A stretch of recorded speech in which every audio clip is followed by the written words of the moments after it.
entend beaucoup, oui, il y a 400 films qui sont à sortir. J'ai envie de dire tant mieux. Au plus il y aura de films aussi, au plus les spectateurs reviendront dans les salles. Donc c'est plutôt une bonne nouvelle également pour nous et pour les spectateurs.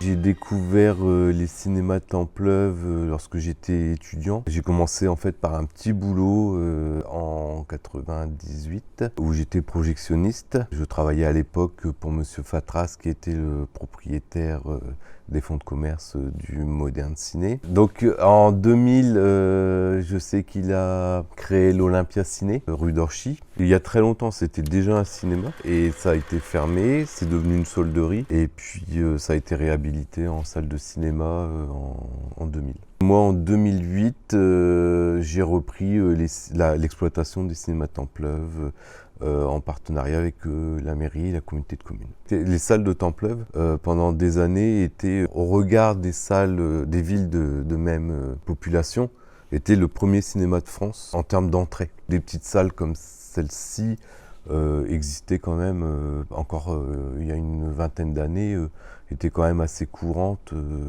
étaient encore existantes. Ça devient de plus en plus rare s'il n'y a pas effectivement une association ou une municipalité qui soutient et maintient ces salles dans des villes de cette taille. Ouais. C'est vrai que la particularité, c'était des salles, moi, avant que je reprenne, qui montaient à entre 65 et 75 000 entrées annuelles. J'ai repris en 2009 avec l'arrivée du GC Villeneuve d'Ascq, avec les 12 salles, et 2 ans plus tard, l'ouverture de Cinnamon à Saint-Amand avec les 6 salles.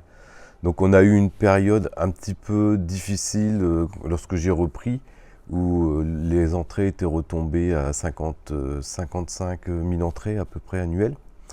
Et on est bien remonté pendant 10 ans, notre travail de programmation, d'animation, de développement des séances nous a permis de revenir à un niveau de 65 000 entrées actuelles. C'est proposer des ciné-rencontres, faire venir des réalisateurs, alors pas les plus connus, mais des réalisateurs de petits films, organiser des séances avec des associations locales, et puis c'est aussi la programmation, diversifier la programmation pour proposer à la fois des films généralistes, grand public, mais également des films à essai un petit peu plus difficiles. Plus de séances également, puisque quand j'ai repris, il y avait peut-être moins de séances d'après-midi. C'était surtout ouvert on va dire le mercredi, week-end, vacances scolaires.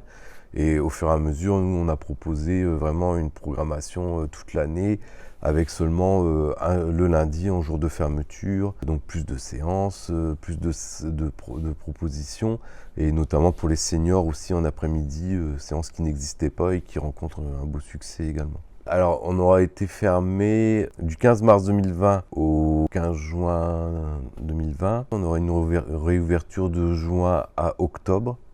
Et depuis octobre jusque-là, voilà. Au 19 mai, ça fera 300 jours de fermeture. Ouais. C'est 0 entrée, donc 0 chiffre d'affaires durant cette période. Maintenant, on a la chance d'avoir un secteur qui est bien soutenu. On a été soutenu à plusieurs niveaux. D'abord par la communauté de communes, par une exonération de loyer pour l'année 2020. Ensuite, par la région et l'État, grâce au fonds de solidarité auquel toutes les entreprises fermées ont eu le droit pendant cette période. Donc on a plusieurs niveaux d'aide qui nous permettent, disons aujourd'hui, de réouvrir assez sereinement.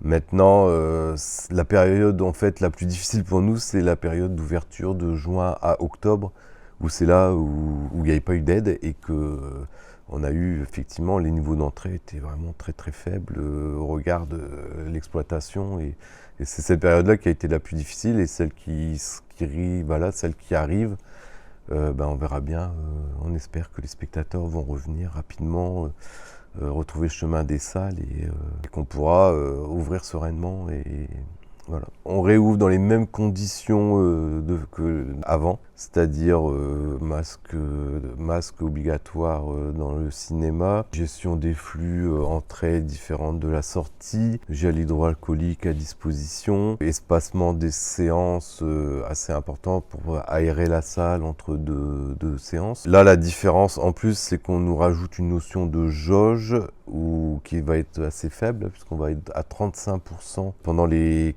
4 premières semaines, donc jusqu'au 9 juin. Si tout va bien, on va passer à 65% à partir du 9 juin et à 100% à partir du 30 juin. Donc là, on a quand même 8 semaines où on va être en jauge réduite pour la sécurité de tous et pour pouvoir venir vraiment complètement sereinement au cinéma sans crainte. Donc compte tenu des jauges, on conseille fortement quand même aux spectateurs de réserver les places sur internet. On a mis en place la vente en ligne pour être sûr d'avoir une place, et même pour demain, à l'avenir, c'est un moyen d'acheter les billets qu'on souhaite mettre en place et que les spectateurs privilégient pour fluidifier le hall et mieux gérer les spectateurs. Ouais. En plus de la jauge, il y aura le couvre-feu.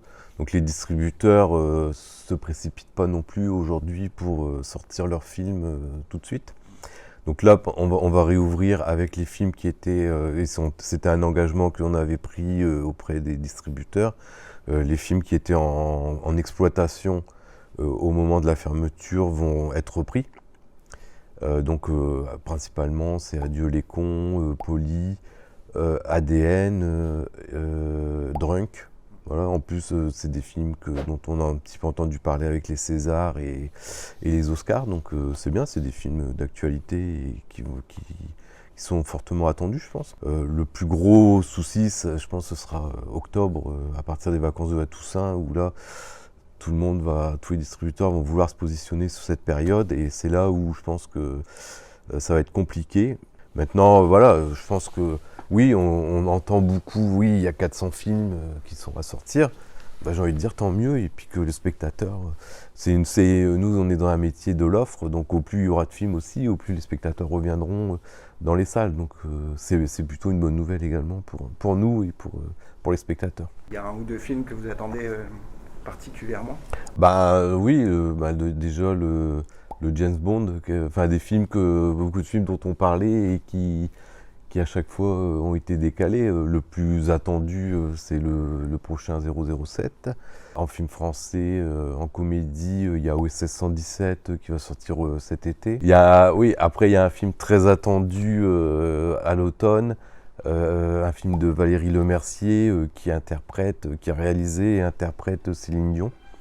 Donc là, un très bon film français également attendu pour cet automne.